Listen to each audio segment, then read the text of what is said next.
Crônicas do Amanhecer. Por Feijão, Centro Espírita Allan Kardec de Balneário Gaivota. Balneário Gaivota, 20 de março de 2025. Jesus foi ao inferno? O que diz a antiga crença cristã? Parte 3. A descida de Jesus ao inferno faz parte da tradição cristã, embora de forma não unânime, desde o segundo século. De acordo com essa crença, após a morte por crucifixão e antes de sua ressurreição, ele teria ido a este lugar mítico e libertado os mortos que ali estariam. Por este entendimento, anteriormente a isso todos os que haviam morrido estavam nesse local. Somente após essa descida de Jesus é que houve a reorganização do espaço pós-vida para que apenas os maus fossem ao inferno. Mas toda essa interpretação é cheia de camadas. Incorpora a tradição judaica, as mitologias grega e romana, textos bíblicos, uma oração de origem milenar, o credo repetido em missas e cultos cristãos escritos apócrifos. E carrega nuances inclusive sobre a definição de inferno. A origem desta narrativa provavelmente remonta à segunda ou terceira geração dos seguidores de Jesus, aqueles que não o conheceram em vida, portanto. Segundo pesquisadores, os primeiros seguidores não se preocupavam com o pós-morte, pois acreditavam que a volta triunfal de Jesus para instituir o prometido reino de Deus ocorreria ainda com eles vivos.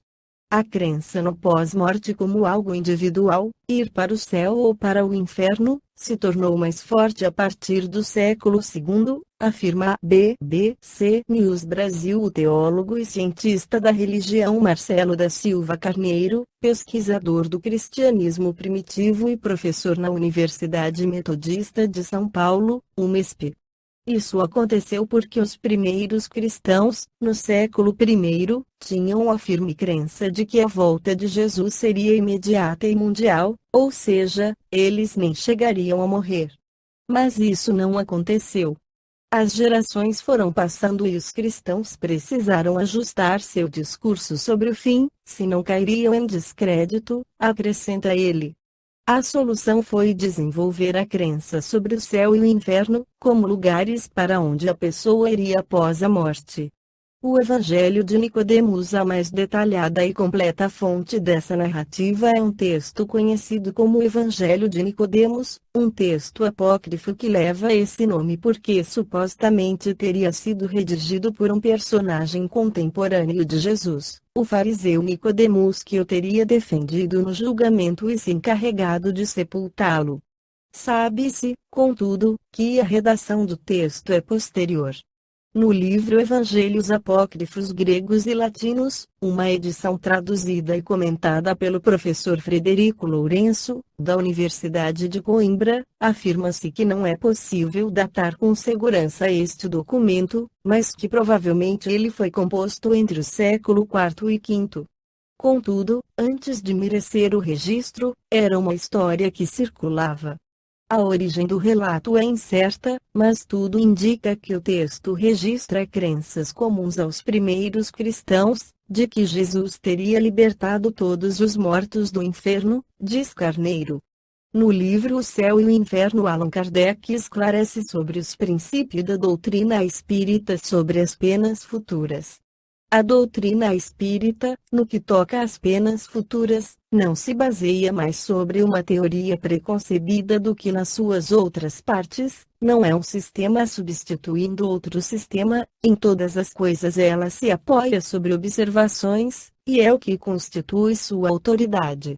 Ninguém, pois, imaginou que as almas, após a morte, deviam encontrar-se em tal ou qual situação. São os próprios seres que deixaram a Terra que vêm hoje iniciar-nos nos mistérios da vida futura, descrever sua posição feliz ou desgraçada, suas impressões e sua transformação com a morte do corpo, numa palavra, completar sobre este ponto o ensinamento do Cristo.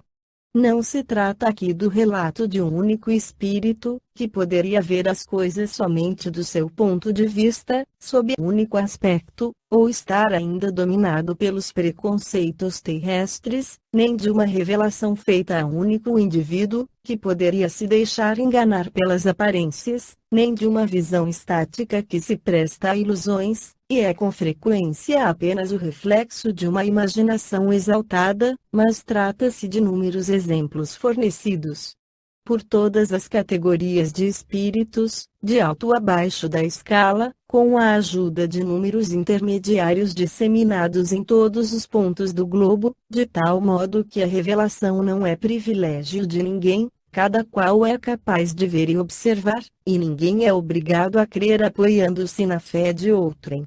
No Livro dos Espíritos, Allan Kardec traz mais explicações sobre a intuição das penas e gozos futuros. 960. Donde se origina a crença, com que deparamos entre todos os povos, na existência de penas e recompensas por vindouras.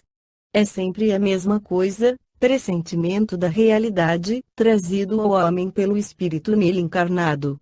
Porque, sabei-o bem, não é debalde que uma voz interior vos fala. O vosso erro consiste em não lhe prestardes bastante atenção. Melhores vos tornaríeis, se nisso pensasseis bem, e com frequência. 961. Qual o sentimento que domina a maioria dos homens no momento da morte? A dúvida, o temor, ou a esperança? A dúvida, nos céticos empedernidos, o temor, nos culpados, a esperança, nos homens de bem. 962. Como pode haver céticos, uma vez que a alma traz ao homem o sentimento das coisas espirituais? Eles são em número menor do que se julga. Muitos se fazem de espíritos fortes, durante a vida, somente por orgulho. No momento da morte, porém, deixam de ser tão fanfarrões. A responsabilidade dos nossos atos é a consequência da realidade da vida futura.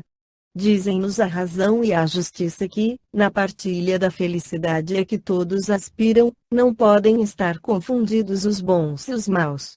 Não é possível que Deus queira que uns gozem, sem trabalho, de bens que outros só alcançam com esforço e perseverança. A ideia que, mediante a sabedoria de suas leis, Deus nos dá de sua justiça e de sua bondade, não nos permite acreditar que o justo e o mau estejam na mesma categoria a seus olhos, nem duvidar de que recebam, algum dia, uma recompensa, o castigo outro, pelo bem ou pelo mal que tenham feito. Por isso é que o sentimento inato que temos da justiça nos dá a intuição das penas e recompensas futuras. Esta foi a crônica do amanhecer de 20 de março de 2025. Por Alfredo Feijão Lopes.